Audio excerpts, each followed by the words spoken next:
Bom dia, então. Bom dia. Antigamente era só chegar e começar a falar, né? Agora, com essas parafernálias aí, né? Então tem que ficar meia hora instalando e ver se funciona ou não funciona. Então, nós vamos, nesses 2 dias, ou nessas 2 manhãs que eu vou estar aqui, à tarde vocês também vão trabalhar nisso, trabalhar a iniciação cristã. O ritual de iniciação cristã é uma obra rara. Eu gostaria de saber em que paróquia que existe esse ritual. Bom, não precisa responder. Mas, né, em geral, a gente acaba batizando os adultos como se fossem crianças, né? E o mais rápido possível, a história de catecumenato, toda essa história aí, esperar, não dá. Como me aconteceu uma vez, né? Um rapaz queria se casar. Ele queria se casar. Ele não era batizado, mas ia se casar, tinha que se casar na igreja. E não que ele quisesse casar na igreja, mas o pai da noiva não permitia que casasse não seja na igreja. Então ele nos contatou lá, a paróquia, tal e coisa, e entrou como catecúmeno. Só que o catecumenato ele tinha que aparecer lá nos domingos de manhã e o trabalho dele impedia, então ele estava muito preocupado. Então, era na comunidade que eu atendia, então conversou comigo, né? E me explicou. Eu digo, mas o que você quer? Você quer... eu quero me casar, né? Eu digo, pois você quer se casar, não precisa se batizar, se case, né? Casar é um direito humano, simplesmente, né? Não, mas tem que casar na igreja, porque o pai da noiva é muito sistemático, ele não admite outra coisa. Eu digo, sim, mas você pode casar na igreja e não sem ser batizado, porque a gente pode pedir dispensa. E eu acho que é uma coisa importantíssima que a gente peça dispensa. Essa história de gente que quer se batizar, porque quer se casar, não batizem, por favor. Eles querem se casar e não se batizar. Bom, então eu digo, não, você não precisa. Mas como é que você... Mas diga lá para o pai da noiva, então, que você não precisa se batizar para casar. Você pode se casar, né? E ele diz, mas o pai da noiva não vai acreditar em mim. Eu digo, bom, então, diga para ele vir aqui que eu falo com ele. E ele disse, mas ele mora em outra cidade. Tá bom, então eu escrevi um bilhete para o pai da noiva, né? Aí pronto, se resolveu a questão. A paróquia entrou com pedido de dispensa, né, para realizar o casamento, sem que ele fosse batizado. Ele ficou tão agradecido, mas tão agradecido, que várias vezes, por acaso, me encontrava, ele estava na outra calçada, ele atravessava a rua e vinha me dar um abraço, porque ele queria se casar, né? Bom, depois, uma madrinha de casamento dele botou na cabeça dele, igual, você tem que se batizar, porque o padre casou, porque você ia se batizar depois, né?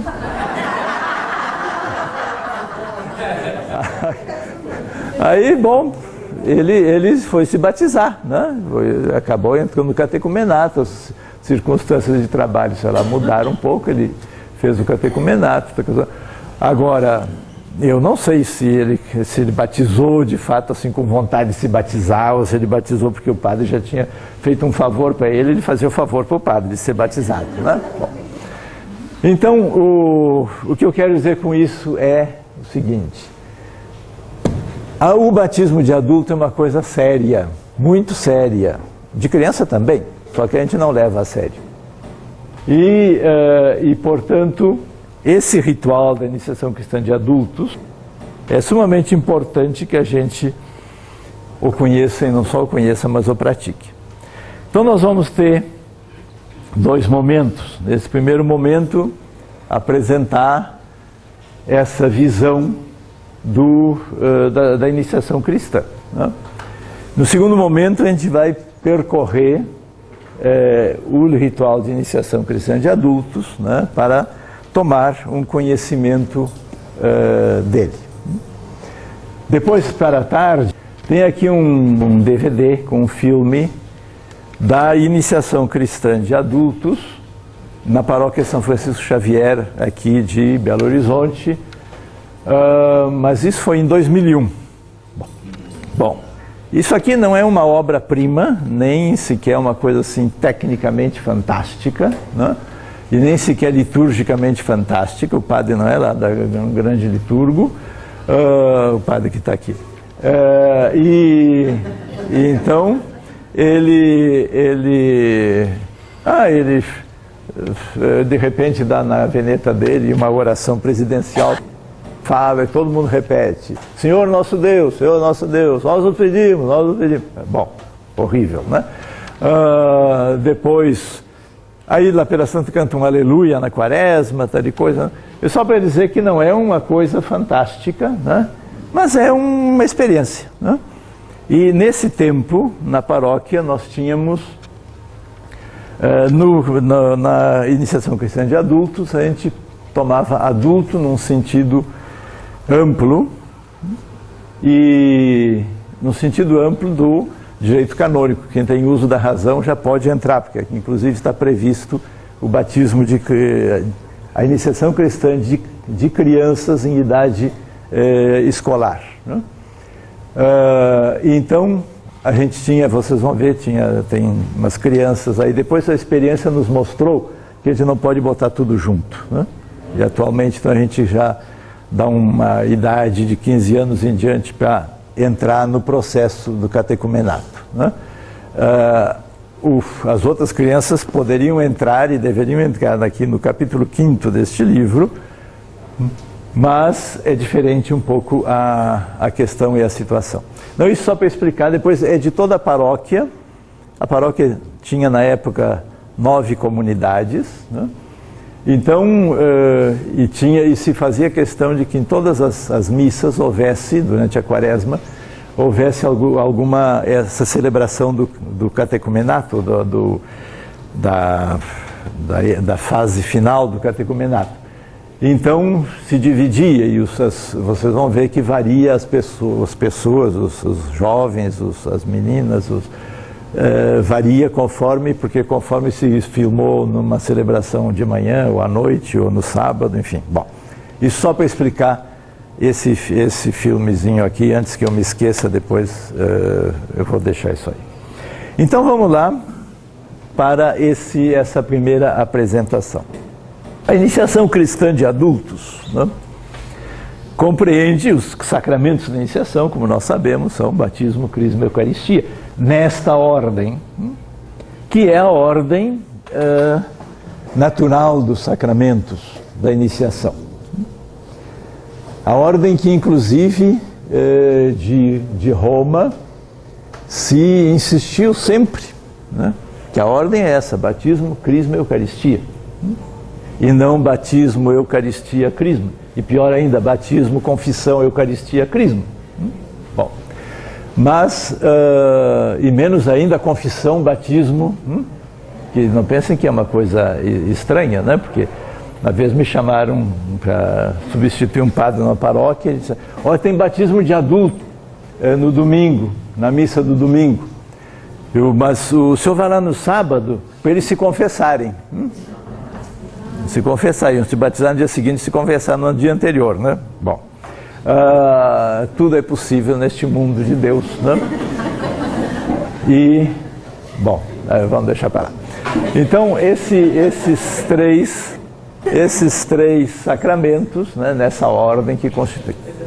Então, nesse primeiro momento aqui, nós vamos tratar de considerar justamente essa relação e o processo da iniciação cristã, né? Que é um processo.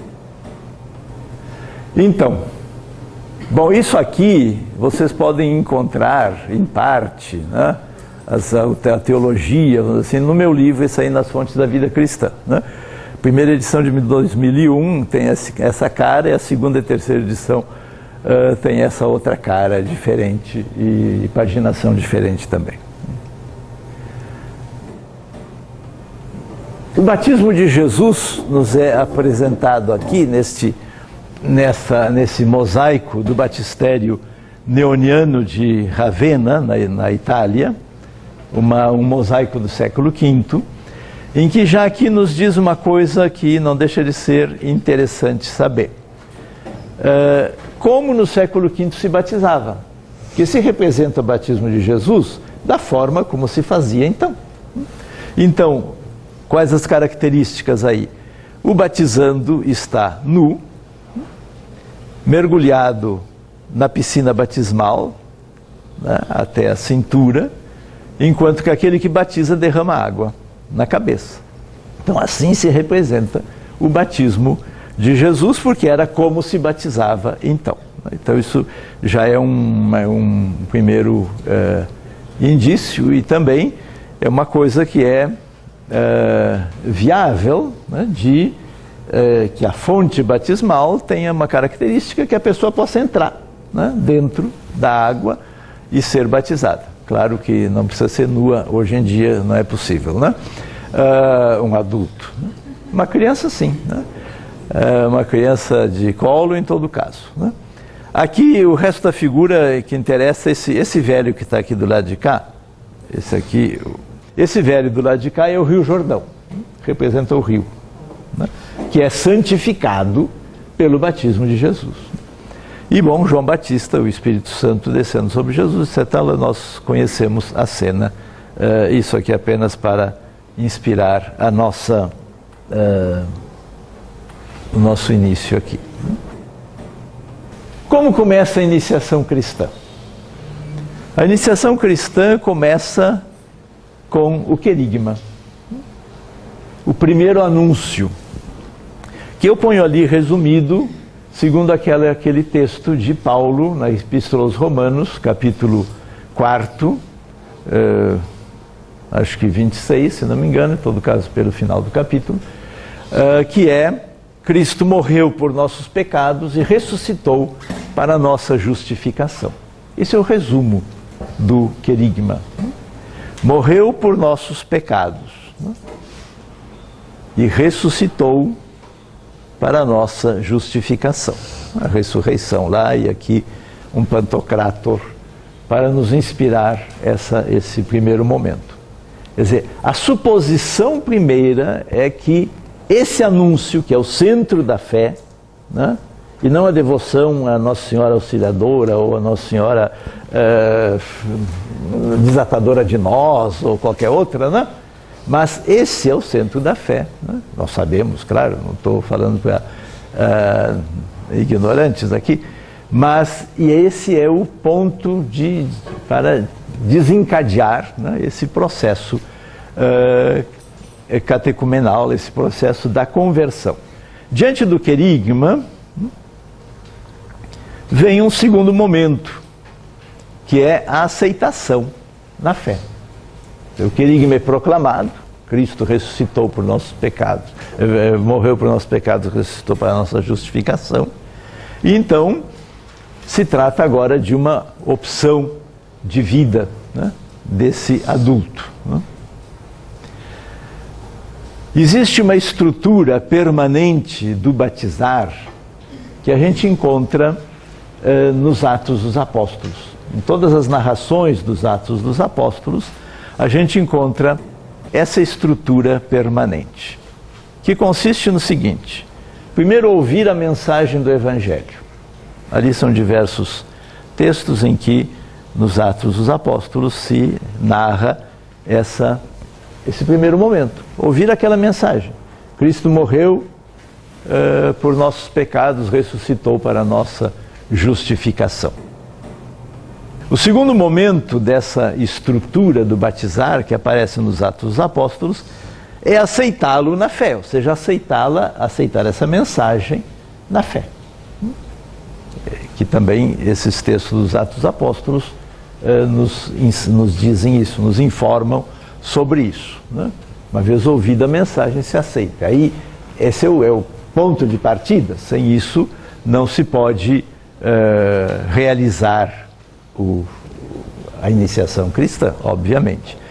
E o terceiro elemento dessa estrutura é a disposição de pautar a vida seguindo o caminho de Jesus.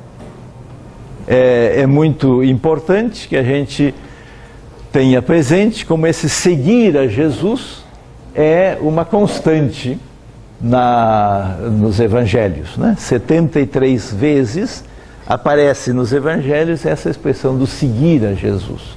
E depois também essa questão do caminho, né? Vocês sabem que nos Atos dos Apóstolos a igreja, ou o ser cristão, é chamado o caminho. Ele era do caminho, ou seja, do caminho, ele estava nessa caminhada de seguimento a Jesus. Então esses três elementos aparecem sempre nos Atos dos Apóstolos como o fato de que se pode assim realizar o batismo, né? É a estrutura que supõe o batismo. Depois da aceitação da fé, uma vez aceita a fé, a pessoa disposta a aceitar, seguir o caminho de Jesus e pautar sua vida pelo seguimento de Jesus, começa o catecumenato. Mas aí é preciso, ainda levando em consideração o que diz o ritual de iniciação cristã de adultos, ter presente o pré-catecumenato. O que é esse pré-catecumenato? Segundo o RICA, como sabem, RICA é Ritual de Iniciação Cristã de Adultos, né? Segundo o RICA, número 9, é o tempo da evangelização, em que se anuncia o Deus vivo e Jesus Cristo aos não cristãos, cujo coração é aberto pelo Espírito Santo, para que creiam e se convertam ao Senhor. Ou seja, é a primeira evangelização. E eu chamo a atenção que essa definição do RICA, que é muito exata, né, tem essa estrutura trinitária. Anunciar o Deus vivo, o Pai. E Jesus Cristo. E como é que é possível aceitar isso? Porque o coração foi aberto pelo Espírito Santo. A fé cristã é trinitária. Nós não podemos falar de Deus como cristãos senão considerando